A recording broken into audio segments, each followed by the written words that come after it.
जय हिंद दोस्तों। Railway batch में आप सभी का स्वागत है। आप सभी को पता है कि इस रेलवे बैच में हम लोग आदित्य रंजन सर की रेलवे मैथ्स बुक को सॉल्व कर रहे हैं, जहां पर अभी करेंटली ज्योमेट्री चैप्टर चल रहा है, यानी कि ज्यामिति चल रहा है, जिसके ऑलरेडी 4 क्लासेस हो चुके हैं। आज ये 5वां क्लास है, जिसमें हम लोग क्वेश्चन नंबर 67 से सॉल्व करेंगे।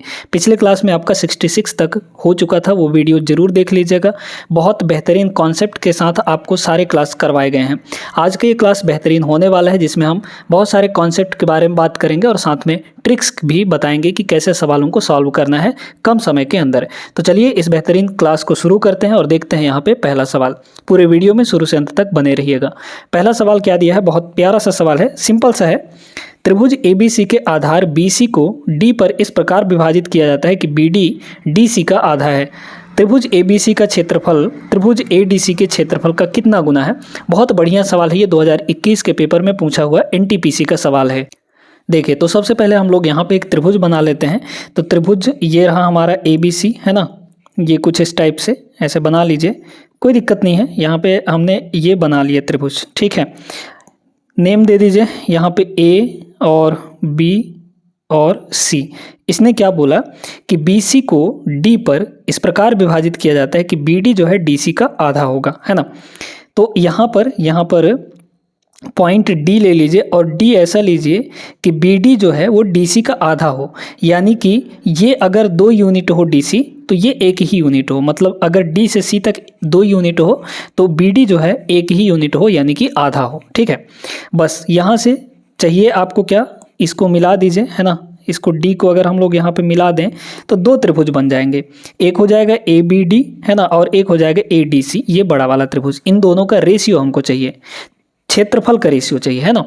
अब ये बताइए कि अगर हम देखें तो दोनों के लिए हाइट तो बराबर है ना। दोनों त्रिभुजों के लिए हाइट तो एक ही है, बस बदल क्या रहा है, यहाँ पे बदल रहा है बेस, यानी कि आधार। तो बस निकाल लीजिए। तो पहले किसका बोला गया है कि ABC, है ना।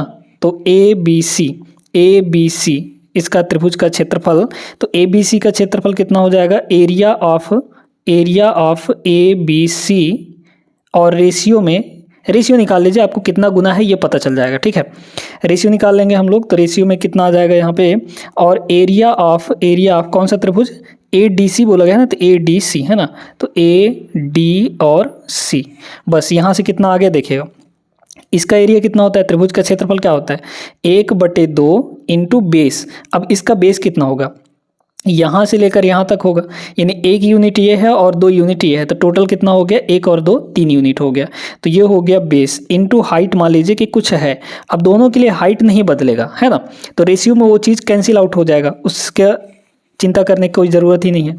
अच्छा, इसका रेशियो क्या होगा, 1/2 और इनटू यहाँ पे बेस। अब इसका बेस कितना होगा, ADC का बेस क्या है, D से C तक, यानी कि सिर्फ और सिर्फ 2 है, और इनटू यहाँ पे हाइट जो कि इतना ही है ना। तो बस देखिए, H से H आपका कट जाएगा, 1/2 से 1/2 कट गया। आपको क्या करना है, यहाँ पे पूछा गया है कि ABC का जो क्षेत्रफल है ADC का कितना गुना है ना। तो ADC को यहीं रहने दीजिए, मतलब इस 2 को अब यहाँ पे क्या करिए, 1 यूनिट ले लीजिए, है ना। अगर दोनों साइड हम 2 से डिवाइड करेंगे तो यहाँ आ जाएगा 1 यूनिट, और इधर कितना हो जाएगा, 3 तो पहले ऊपर था, नीचे 2 हो जाएगा। तो इसका कितना गुना हो गया, ये 3/2 गुना हो गया, मतलब ऑप्शन B करेक्ट आंसर हो जाएगा। समझ में आया कैसे करना है। इस तरीके से अगर आप प्रैक्टिस करेंगे तो इन सवालों को बहुत जल्दी लगा पाएंगे। हमने यहाँ पे आपको बेसिक से समझाया, इसलिए थोड़ा समय लगा है ना। अगले सवाल पे चलते हैं, क्वेश्चन नंबर 68। चलिए देखिए यहाँ पे अगला सवाल, ये बड़ा ज़बरदस्त है। त्रिभुज ABC में BAC 60 डिग्री है। पहले हम यहाँ पे त्रिभुज बना लेते हैं, ठीक ना। तो ये रहा हमारे पास एक त्रिभुज, कुछ इस टाइप से, देखते जाइएगा, ठीक ना। ये त्रिभुज रहा, है ना। और इसमें बोला क्या गया है यहाँ पे कि त्रिभुज ABC है, तो इसको A मान लीजिए, ठीक है। फिर यहाँ पर B मान लीजिए और यहाँ पर C मान लीजिए। बोला गया कि BAC ये 60 डिग्री का है। कितने डिग्री का है ये 60 डिग्री का है, ठीक है। फिर क्या बोला गया कि बिंदु O BAC के अंदर है, यदि BOC जो है OBA का 2 गुना है और OCB OCA का 2 गुना है, ठीक है। तो यहाँ पर कहीं पे हम लोग पॉइंट O मान लेते हैं। तो ये हो गया पॉइंट O, और इसको भी मिलाते हैं तो देखते हैं कि क्या बनता है। यहाँ पे ये हो गया और यहाँ से ये हो गया, ठीक है। ये अब इसमें बोला क्या गया है, सुनते जाइएगा। OBC मतलब ये जो एंगल है OBA इसका दोगुना है, ठीक है। तो इसको अगर हम लोग y मान लें, ठीक है, तो ये कितना हो जाएगा 2y हो जाएगा, या फिर x मानेंगे तो ये 2x हो जाएगा, ठीक है, मान सकते हैं, कोई दिक्कत नहीं। फिर कह रहा है और OCB यानी ये जो एंगल है OCA यानी इस एंगल का दोगुना है, तो इसको हम लोग x मानेंगे तो ये कितना हो जाएगा 2x हो जाएगा, ठीक है, ये 2x हो जाएगा। तो हमको BOC चाहिए, मतलब ये वाला एंगल चाहिए। अब आप जानते हैं कि त्रिभुज के तीनों अंतः कोणों का योग कितना होता है, त्रिभुज के तीनों अंतः कोणों का योग कितना 180 डिग्री है ना। तो ये आपका 60 डिग्री है, ध्यान से देखते जाइएगा, आसान प्रश्न है बट आप समझेंगे तब। तो ये हो गया 60 प्लस, देखिएगा ये टोटल एंगल कितना होगा, अभी हम बड़े वाले त्रिभुज की ओर चल रहे हैं ना, ये टोटल एंगल कितना होगा y + 2y यानी कि 3y हो गया, और प्लस यहाँ भी x + 2x यानी कि 3x हो गया, इक्वल टू ये सब मिलाकर कितना होगा 180 डिग्री के बराबर। तो यहाँ पे x + y कितना आ जाएगा, 60 उधर जाएगा घटेगा 120 हो गया, तो 3 कॉमन आ जाएगा, यहाँ से 3 कॉमन आएगा तो x + y बचेगा, और x + y की वैल्यू यहाँ से कितनी हो गई 60 उधर जा घट जाएगा तो ये हो गया 120, मतलब x + y की जो वैल्यू है, x + y की वैल्यू यहाँ से कितनी आ गई 40 डिग्री के बराबर आ गया, ठीक है, कोई दिक्कत नहीं यहाँ से, है ना, 3 आके डिवाइड हो जाएगा। अब इस छोटे वाले त्रिभुज में देखिए, इसको कुछ ना कुछ मान लीजिए, इसको हम z मान लेते हैं, और यही हमको पूछा गया है ना, BOC ये z पूछा गया है। अब छोटे वाले त्रिभुज में क्या है देखिएगा, यहाँ पे कितना है z प्लस, अब ये तीनों मिलाकर भी कितने होंगे 180 डिग्री हो जाएंगे, है ना। तो यहाँ पर z प्लस 2y और 2x है ना, ये अंदर अंदर वाले, तो 2x + 2y यानी कि कॉमन ले लेंगे 2, तो अंदर x + y बचेगा। ये तीनों एंगल मिलाकर कितने होंगे 180 डिग्री के बराबर होंगे। x + y की वैल्यू है कितनी 40 है, तो यहाँ पे 40 रख दीजिए, तो 40 दूना ये हो जाएगा 80, तो प्लस z प्लस यहाँ पे ये हो गया 80 के बराबर, और उधर हो गया 180 डिग्री के बराबर। यानी z की वैल्यू कितनी होनी चाहिए, यहाँ से डायरेक्टली 100 डिग्री के बराबर होनी चाहिए, यानी ऑप्शन नंबर डी इसका सही जवाब होगा। दोस्तों देखिए कितना बेहतरीन तरीके से सवाल को लगाया गया है, और आप समझ भी गए होंगे। आगे चलते हैं अगले प्रश्न पे। देखिएगा अब इस टाइप का सवाल बहुत करवा चुके हैं, पिछले क्लास में भी, उससे पिछले क्लास में भी ऐसा सवाल करवाया जा चुका है, आप लोग बना लेंगे। क्या बोला, यहाँ पे PQR में QR को S तक बढ़ाया जाता है इस प्रकार कि RS जो है RP के बराबर हो जाए, है ना, ठीक है। यदि ये दिया गया है तो आपको यहाँ पे PQS की वैल्यू बतानी है, तो पहले यहाँ पे त्रिभुज बना लीजिए, है ना, PQR त्रिभुज बना लीजिए, तो यहाँ पे PQ और ये हो जाएगा R, ठीक है। QR को बढ़ाया जाता है, तो ये है हमारे पास P और ये है Q और ये है R। इसमें ये बोला गया कि RS जो है RP के बराबर हो जाए, RS इधर RS जो है RP के बराबर हो जाएगा, यानी इसके बराबर हो जाए, मतलब ये साइड और इधर जब इसको बढ़ाएंगे ऐसे तो ये दोनों बराबर हो जाए, है ना। देखते जाइएगा, ये कौन सा है S है, तो ये साइड और ये साइड दोनों बराबर हो गए, ठीक है, RS और RP। फिर बोला गया कि RPQ मतलब ये एंगल 55 डिग्री है, कितना है 55 डिग्री, ठीक है। फिर बोला गया कि PRS ये एंगल कितना है 110 डिग्री है, 110 डिग्री है, ठीक है। तो बोला गया कि PQS सीधे सीधे ये 55 डिग्री हो जाएगा, कोई दिक्कत नहीं है इसमें, है ना। अब आप जानते हैं कि ये एक बहिष्कोण है, बहिष्कोण का मतलब एक्सटर्नल एंगल। तो एक्सटीरियर एंगल जब है तो एक्सटीरियर एंगल क्या होता है, सामने के दोनों इंटीरियर एंगल का सम होता है, मतलब ये 110 55 प्लस यहाँ पे जो भी रहा होगा उसकी वैल्यू के बराबर होगा। तो इसको हम लोग x मान लेते हैं, यहाँ पे इस एंगल को x मानिए, तो x + 55 जो है ये किसके बराबर होगा, ये आपका 110 डिग्री के बराबर होगा, यानी बहिष्कोण के बराबर होगा। तो x की वैल्यू यहाँ से 110 - 55 यानी कि 55 ही आ जाएगा, है ना। तो 55 डिग्री मतलब यहाँ भी 55 डिग्री होगा, ऑप्शन ए करेक्ट जवाब होगा, इसमें कोई दिक्कत नहीं थी, है ना। बहुत सिंपल सा सवाल था, ऐसे सवाल बहुत सारे किए हैं हमने, है ना, इधर भी कर लिए एक ठो। और आगे चलिए अगले प्रश्न में।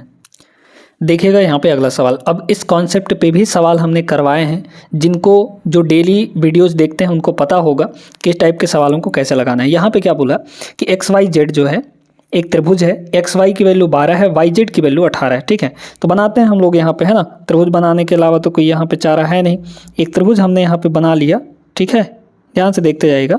ये त्रिभुज हमारा एक बन गया।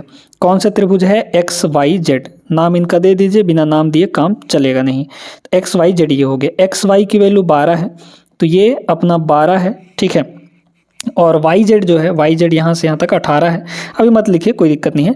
X W X Y Z का कोण समद्विभाजक है एक्स डब्लू। अब एक्स से एक यहाँ पे वो खींचिए, है ना, ऐसे, जो कि एंगल को बाइसेक्ट करे, मतलब कि एंगल को दो बराबर भागों में बांट दें।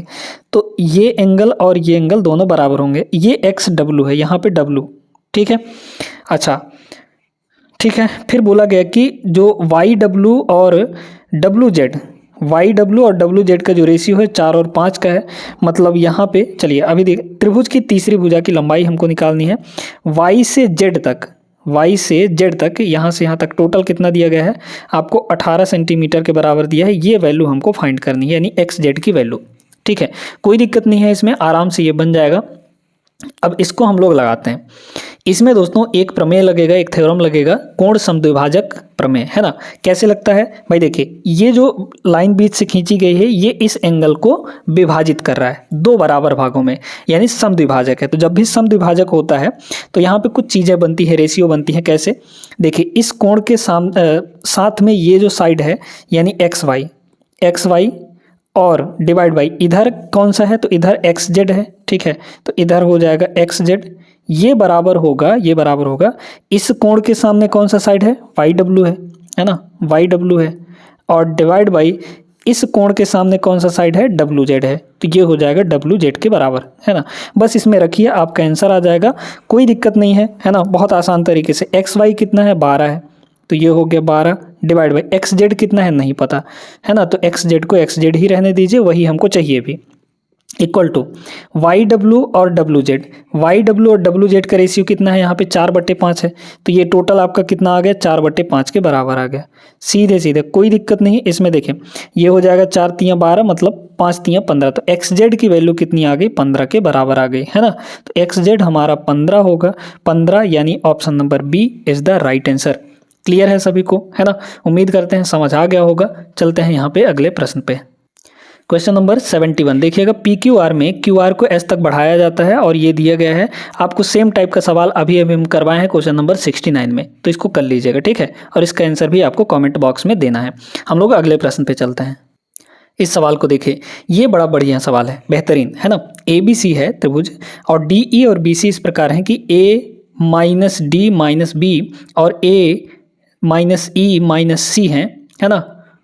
यदि एंगल ये दिया गया है तो इन दोनों का सम हमको बताना है, और कुछ नहीं, है ना। तो पहले यहाँ पे त्रिभुज बना लेते हैं। यहाँ पर देखिएगा, ये जो दिया गया है ना, ए माइनस, ये माइनस नहीं है, ए डी बी, इसका मतलब है कि ए डी और बी तीनों एक लाइन पे होंगे, और ए ई सी ये तीनों एक लाइन पे होंगे। अब देखिए यहाँ पे बनेगा कैसे, है ना। ये हमारे पास एक त्रिभुज है। कौन सा त्रिभुज है? यहाँ पे ए बी सी त्रिभुज है ना। इसको ऐसे मिला देते हैं। अब यहाँ पे एक और लाइन बना लीजिए कुछ इस टाइप से, ठीक है। तो ये हमने बना लिया। तो ये है ए, ठीक है, यहाँ पे ये है ए, ये है बी, है ना, और ये है सी। बोला गया कि डी ई और बी सी, तो ये हो जाएगा डी और ये हो जाएगा ई। अब देख लीजिए, ए डी बी एक लाइन में और ए ई सी एक लाइन में हो गए। आपको बोला गया है कि एंगल ए सी बी यानी ये एंगल 40 डिग्री के बराबर दिया गया है। क्या क्या चाहिए? डी ए ई यानी ये एंगल, और प्लस ए डी ई, तो ए डी ई मतलब ये वाले एंगल, इन दोनों का हमको सम चाहिए, ठीक है। लगाते हैं किसी न किसी तरीके से, तो लगाना ही पड़ेगा, ठीक है। ये बताइए दोस्तों कि अगर ये एंगल 40 डिग्री का है तो ये एंगल भी 40 डिग्री होगा या नहीं? बिल्कुल होगा, ठीक है। जितना ये एंगल है उतना ही ये वाला एंगल भी होगा, क्योंकि ये लाइन और ये लाइन पैरेलल लाइन्स हैं, ठीक है। तो जितना ये होगा, यानी मान लीजिए कि ये x है तो ये भी x होगा, और इसको ले लीजिए y के बराबर। हो गया काम, ठीक है। अब हमको इन दोनों का सम चाहिए। अब इस छोटे वाले त्रिभुज में निकाल लीजिए। बड़ा सिंपल सा सवाल हो गया ये तो, है ना। इन तीनों एंगल का सम कितना होना चाहिए? 180 के बराबर। तो x प्लस वाई और प्लस यहाँ पे 40, इन तीनों का सम कितना होगा 180 डिग्री के बराबर हो जाएगा। तो x प्लस वाई यहाँ से कितना आ जाएगा, घटा देंगे तो 140 हो जाएगा, है ना, 140 डिग्री। तो 140 इसका करेक्ट जवाब होगा। Option number D is the right answer, है ना। आप जब इसका सोल्यूशन बुक में देखेंगे तो बहुत लंबा चौड़ा समझा के दे रखा है। यहाँ पे ये सवाल एक बार डायग्राम बन जाता है और क्या पूछा गया है ये समझ में आ गया तो सवाल बहुत आसानी से बन जाते हैं। समझ में आ गया ना। तो ये सवाल बहुत बढ़िया सवाल था, उम्मीद करते हैं आपको क्लियर हो गया होगा। चलते हैं अगले प्रश्न पे। देखिएगा, बहुत प्यारा सा और बहुत छोटा सा सवाल है। एक त्रिभुज के कोणों का अनुपात 2, 3 और 4 दिया है। सबसे बड़े और सबसे छोटे कोण के बीच का अंतर निकालना है, ठीक है। तो यहाँ पे सबसे छोटे कोण और सबसे बड़े कोण के बीच में अंतर हम लोग निकाल सकते हैं, बिल्कुल। त्रिभुज के तीनों कोणों का योग कितना होता है 180। तो अगर अनुपात देखें तो 2, 3 और यहाँ पे 4 दिया है, तो तीनों का टोटल कितना हो जाएगा, यहाँ पे 2, 3 और 4 यानी कि जोड़ेंगे तो 9 आएगा, है ना। इस 9 यूनिट की टोटल वैल्यू कितनी हो गई, 180 डिग्री के बराबर, है ना। रेशियो लगा रहे हैं यहाँ पे, तो एक यूनिट की वैल्यू कितनी हो जाएगी, 9 दूना 18 मतलब 20 डिग्री हो गया। आपको क्या चाहिए था, आपको चाहिए था सबसे बड़े और सबसे छोटे के बीच में अंतर। सबसे बड़ा 4 यूनिट है, सबसे छोटा 2 यूनिट है, तो 4 - 2 करेंगे मतलब 2 यूनिट की वैल्यू चाहिए। तो एक की वैल्यू जब 20 है तो भैया 2 की वैल्यू कितनी हो जाएगी, 40 डिग्री हो जाएगी। और 40 डिग्री ऑप्शन बी करेक्ट जवाब होगा, है ना। बहुत सिंपल सा सवाल था, ये सारी चीज़ें आप लोग कर भी लेते होंगे। और आगे चलिए अगले प्रश्न में। देखिए इस सवाल को, ऐसा सवाल कल हमने एक करवाया हुआ था। एक समबाहु त्रिभुज है, उसका परिमाप 36√3 के बराबर दिया गया है। आपको पूछा गया है यहाँ पे क्या, ये ऊंचाई बतानी है, ठीक है।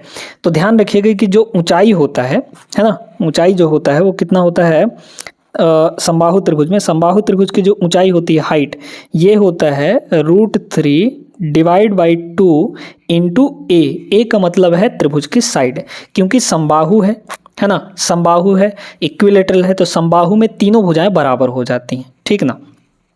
ये हमको चाहिए। अब परिमाप कितना दिया है, इसके बराबर। तो परिमाप क्या होगा भाई, तीनों भुजाएं बराबर हैं तो तीनों भुजाओं का सम कितना होगा, यानी कि परिमाप, यानी कि 3a हो जाएगा। तो 3a की वैल्यू जो दी गई है वो 36√3 के बराबर दिया गया है ना। तो 3 से इसको काट देंगे, ये 12√3 आ जाएगा। तो a की वैल्यू यहाँ से कितनी हो गई, 12√3 के बराबर हो गई। तो हाइट चाहिए ना, रख दीजिए इसमें। तो √3 डिवाइड बाई 2 और a की वैल्यू रखेंगे तो यहाँ पे हो जाएगा 12√3, ठीक है। तो 12 से ये कट गया 6 बार में, √3 का मल्टीप्लाई होगा तो 3 आ जाएगा, क्योंकि √3 इंटू √3 में का स्क्वायर होगा, है ना। तो स्क्वायर में वो रूट कट जाएगा। तो 6 और इंटू यहाँ पे 3 हो गया, 6 × 3 18, 18 इस सवाल का करेक्ट जवाब होगा, ठीक है। ऑप्शन नंबर डी सही जवाब रहा। बढ़ते हैं अगले प्रश्न में। अब इस सवाल का जो कॉन्सेप्ट है दोस्तों, जो बताने वाले हैं, इसको नोट करना पड़ेगा आपको और इससे रिलेटेड सवालों को प्रैक्टिस भी करनी पड़ेगी, है ना। एक बार कॉन्सेप्ट समझ लीजिए कि क्या कहना चाह रहा है इसमें, फिर सवाल को बहुत आसान तरीके से आप बना सकते हैं। इसमें है क्या, बोला गया कि एक त्रिभुज की 3 मध्यिकाओं की लंबाई 3, 6 और 5 सेंटीमीटर दिया गया है ना।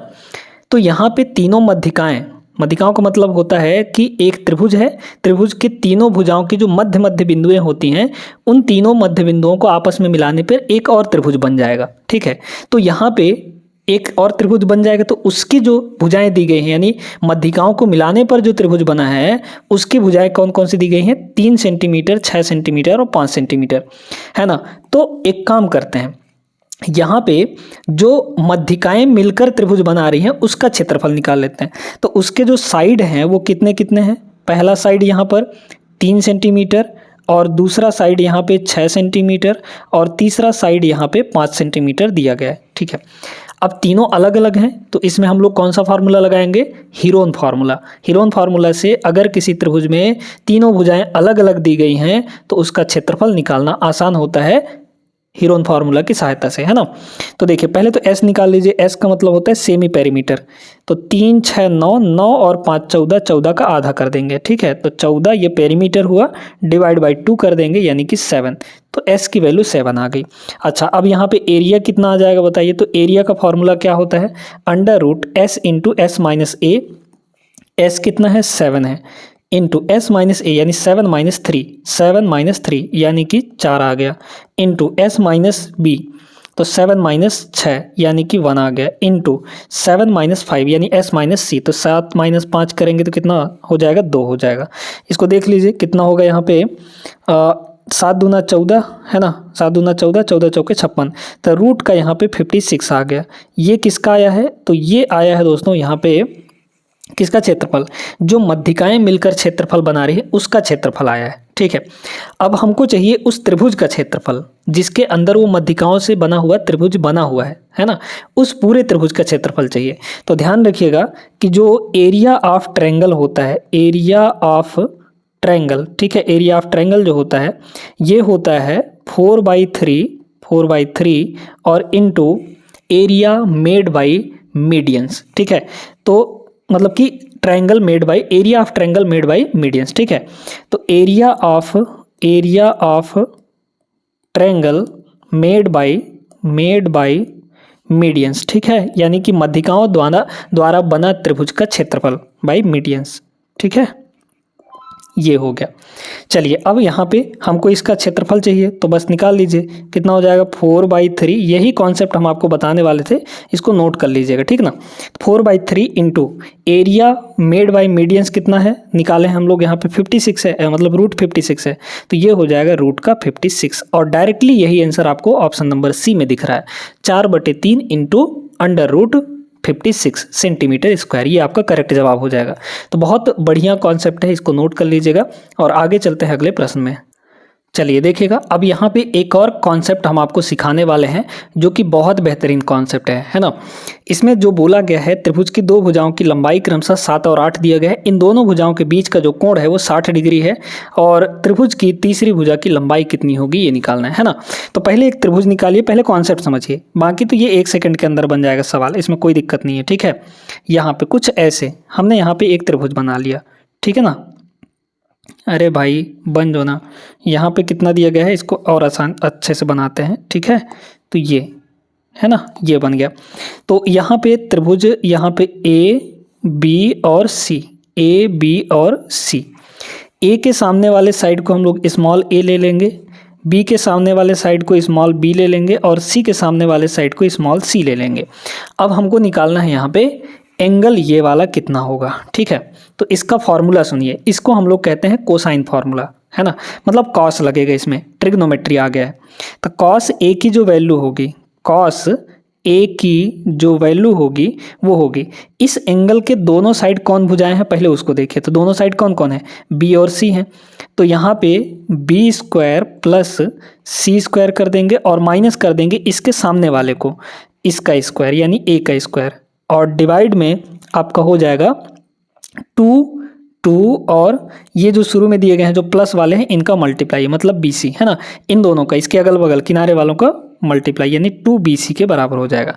ऐसे ही अगर हम लोग कॉस C निकालना चाहें तो कॉस C जो हो जाएगा वो किसके बराबर हो जाएगा, इस एंगल के अगल बगल देखे कौन है, A और B है, तो A square plus B square और माइनस कर देंगे इसके सामने वाला यानी C स्क्वायर, डिवाइड में हम लोग कर देंगे यहाँ पे 2 और ये दोनों प्लस में जो है इनका मल्टीप्लाई यानी AB, है ना। इसी तरीके से B का भी निकाल सकते हैं। तो ये फॉर्मूला है, इस फॉर्मूले से आप डायरेक्टली यहाँ पे निकाल सकते हैं इस सवाल का आंसर। देखिए एक एंगल 60 डिग्री है, तो मान लीजिए कि ये एंगल हमारा 60 डिग्री यानी A 60 डिग्री है, तो यहाँ से हो जाएगा कॉस ये 60 हो जाएगा, है ना, इक्वल टू B कितना है, तो यहाँ पे ये आपका 8 है, इसको 8 मान लीजिए, और ये आपका 7 है, ये चाहिए A चाहिए हमको, है ना। तो B 8 है, तो 8 का स्क्वायर कितना 64, प्लस C कितना है यहाँ पे 7 है, तो 7 का स्क्वायर 49, माइनस A नहीं पता तो A का square divide by 2 into B into C, तो 2 गुणे 7 गुणे 8, 7 8 56, 56 और 56 दूना 112, है ना। तो ये हो गया 56 दूना 112। ठीक है, A की वैल्यू यहाँ से डायरेक्टली आ जाए, क्योंकि cos 60 की वैल्यू कितनी होती है, जो sin 30 का वैल्यू होता है, sin 30 की वैल्यू 1/2 होती है, तो इसके जगह पे हम लोग इसकी पूरे की वैल्यू 1/2 हो गई। ठीक है, क्योंकि इसकी वैल्यू 1/2 होती है ना, तो ये हो गया 1/2 के बराबर। अच्छा, इसको काटेंगे तो ये हो जाएगा 56 के बराबर, है ना, 56 उधर चला जाएगा। तो एक काम करते हैं हम लोग, ये इन दोनों को मिलाकर कितना होगा, 4 और 9 13, है ना, 6 4 10 और 1 यहाँ पे 11, और 56 उधर चला जाएगा ना, तो 56 इधर आएगा तो माइनस हो जाएगा, यानी कि 56 हो गया, equal to minus A square उधर चल जाएगा तो A स्क्वायर बचेगा, घटा देंगे हम लोग, तो ये कितना हो जाएगा, ये हो जाएगा हमारा 7, है ना, यहाँ पे 7 और 10 में से 5 गया तो ये हो गया 5। मतलब ए स्क्वायर की वैल्यू अगर 5 है तो ए की वैल्यू कितनी हो जाएगी, यहाँ पे √57 हो जाएगा, जो कि ऑप्शन नंबर डी में है, इज़ द राइट आंसर। ठीक है, समझ में आ गया सभी को। तो ये बहुत इंपॉर्टेंट चीज़ें हैं, इनको आप लोग नोट करके रखिएगा। हालांकि ट्रिग्नोमेट्री में भी ये चीज़ें हमने आपको बताई थी, कोसाइन फार्मूला, है ना, तो वहाँ पर भी आप लोग नोट किए होंगे। और आगे चलते हैं क्वेश्चन नंबर 77 पे। इसको देखिए, ये तो रेशियो वाला सवाल है, बड़ा सिंपल सा सवाल है। इसमें 2 angle A equal to 3 angle B equal to यहाँ पे 6 एंगल सी दिया गया है। तो आप एंगल ए, एंगल बी और एंगल सी का रेशियो निकाल लीजिए। Angle A ratio angle B और ये रेशियो यहाँ पे एंगल सी।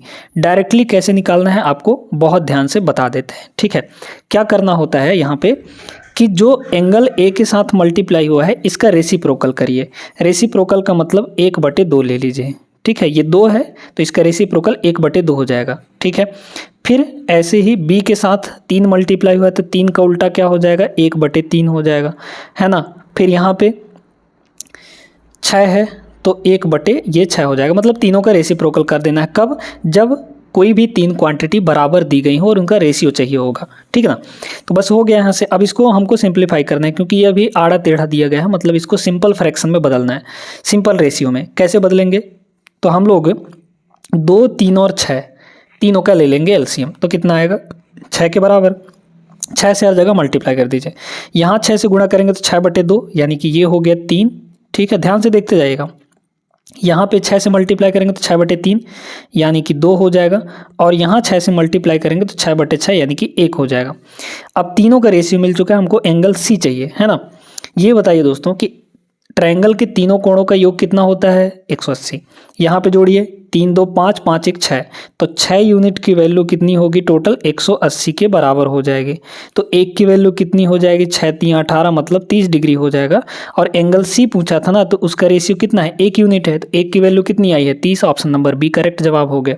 बहुत सिंपल सा हो गया, है ना। आगे चलते हैं प्रश्न नंबर 78 पे। एकदम सिंपल सा सवाल है। समबाहु त्रिभुज का परिमाप दिया गया है 36 मीटर के बराबर और उसकी ऊंचाई जो दी गई है वो 6√3 के बराबर दिया गया है ना। समबाहु त्रिभुज है तो परिमाप कितना होता है समबाहु त्रिभुज का, 3a, यानी कि ये दिया है 36 तो a की वैल्यू यहाँ से 12 आ जाएगी। ठीक है, मतलब एक साइड, चूँकि तीनों साइड इसमें बराबर होंगे तो एक साइड हमारा 12 आ गया, मतलब तीनों साइड यहाँ पे बराबर होंगे। आपको ऊंचाई दी गई है तो त्रिभुज का क्षेत्रफल कितना होता है, 1/2 into base into height. Base कितना, मतलब उसी का साइड, तो साइड कितना है यहाँ पे 12, और इंटू हाइट, हाइट कितना है यहाँ पे 6√3 के बराबर। काट कूट लीजिए, है ना, तो ये हो जाएगा 6 बार में और 6 छक्के 36, 36√3 मीटर आ जाएगा। 36√3 metre option number A correct होगा। आगे चलिए प्रश्न नंबर 79 पे। चलिए अब एक और नया कॉन्सेप्ट सीखिएगा, है ना। इस सवाल के माध्यम से क्या बोला कि भाई एक त्रिभुज है, त्रिभुज हम लोग यहाँ पे बना लेते हैं, ठीक ना। यहाँ पे ये एक त्रिभुज बन गया और ये इस त्रिभुज का नाम दे देते हैं ए बी और सी। ठीक है, ए बी सी। अंतः केंद्र बिंदु यहाँ पर मान लीजिए कि ओ है, ठीक ना। यदि कोण बी ओ सी इनको भी मिलाइए, तो बी से ओ मिला दिए और यहाँ पे ओ से सी मिल गया, ठीक ना। तो बी ओ सी मतलब ये जो एंगल दिया गया है किसके बराबर, 110 के बराबर दिया गया है ना। हमको एंगल ए चाहिए, मतलब बी ए सी चाहिए, बी ए सी ये एंगल चाहिए। तो एक चीज़ आपको हमेशा ध्यान रखना है, जब भी ऐसा डायग्राम बनेगा तो ये जो अंतः केंद्र पर कोण बन रहा है, यानी कि एंगल बी ओ सी जो बन रहा है ये होता है 90 और प्लस इसका आधा, यानी एंगल ए का आधा। ठीक है, ये इसको नोट कर लीजिए, बहुत इंपॉर्टेंट है ये। बस यहाँ से आ जाएगा आंसर। तो बी ओ सी कितना दिया गया है 110 के बराबर, तो ये हो गया 110। 90 इधर से आके घट जाएगा, मतलब ये हो गया 90 और इक्वल टू इधर हुआ एंगल ए डिवाइड बाई 2। घटाएंगे इसको तो 20 आ जाएगा, 20 इधर आके 2 से मल्टीप्लाई होगा, मतलब 20 दूना ये हो गया 40। तो एंगल ए की जो वैल्यू है वो कितनी आ गई, 40 डिग्री के बराबर। यही पूछा गया था, है ना। तो ऑप्शन बी करेक्ट जवाब होगा। उम्मीद करते हैं क्लियर हो गया होगा और अच्छे से ये इस क्लास को आपने किया भी होगा। एक सवाल और करते हैं, चलिए देखिएगा। समद्विबाहु समकोण त्रिभुज का क्षेत्रफल 81 दिया गया है, इसके कर्ण की लंबाई, एकदम आसान, बहुत कुछ नहीं है इसमें, है ना। यहाँ पे एक समकोण त्रिभुज बना लीजिए। हाँ, ध्यान रखना है कि दो भुजाएं बराबर होनी चाहिए क्योंकि समद्विबाहु बोला गया है, ठीक है। बना लीजिए यहाँ पे। तो ये बन गया हमारा एक समकोण समद्विबाहु त्रिभुज, यहाँ पे 90 डिग्री होगा। ये साइड और ये साइड दोनों बराबर हैं, ठीक है। हमको ये चाहिए, इसके कर्ण की लंबाई यानी हाइपोटेनस चाहिए। अब ये बताइए कि त्रिभुज का क्षेत्रफल क्या होता है, 1/2 into base into height. Base भी x है और इंटू हाइट भी यहाँ पे x के बराबर है ना, ये वाला हाइट। h यहाँ पे हाइपोटेनस है, ठीक है, हाइट मत समझ लीजिएगा। इक्वल टू ये गिवन है हमको 81 के बराबर। तो एक्स स्क्वायर की वैल्यू यहाँ से कितनी हो गई, एक्स स्क्वायर की वैल्यू हो गई 81 और इंटू 2, ठीक है। कर्ण की लंबाई चाहिए, ये बताइए H square equal to, Pythagoras अगर लगाएंगे तो एच स्क्वायर इक्वल टू इन दोनों के स्क्वायर का sum, X square plus X square यानी कि 2x स्क्वायर हो गया, 2x स्क्वायर। और यहाँ पे देखिए 2 इंटू एक्स स्क्वायर की वैल्यू है कितनी, 81 गुणे यहाँ पे 2 के बराबर, तो ये हो गया एच स्क्वायर। स्क्वायर हटाएंगे तो उधर जाके रूट लग जाएगा, 2 और 2 पेयर में है तो 2 आ जाएगा और 81 का वर्गमूल 9 हो जाएगा, यहाँ से 18 आ गया, ठीक है। तो 18 सेंटीमीटर इस सवाल का सही जवाब ऑप्शन नंबर बी करेक्ट होगा, ठीक ना। तो उम्मीद करते हैं दोस्तों कि आज का सेशन पसंद आया होगा और इसमें 13 सवाल हमने किए हैं जो कि बहुत इंपॉर्टेंट हैं और ये सभी सवाल आपके परीक्षा में, आगे आने वाले परीक्षा में NTPC हो गया, ग्रुप डी हो गया, इनमें पूछे जा सकते हैं, है ना। तो इसलिए इन सवालों की प्रैक्टिस अच्छे से करते रहिएगा और इस क्लास में अगर आप अंत तक बने रह गए हैं तो वीडियो को लाइक कर दीजिए और यहाँ पे चैनल को सब्सक्राइब भी कर लीजिएगा। मिलते हैं अगले क्लास में, तब तक के लिए जय हिंद।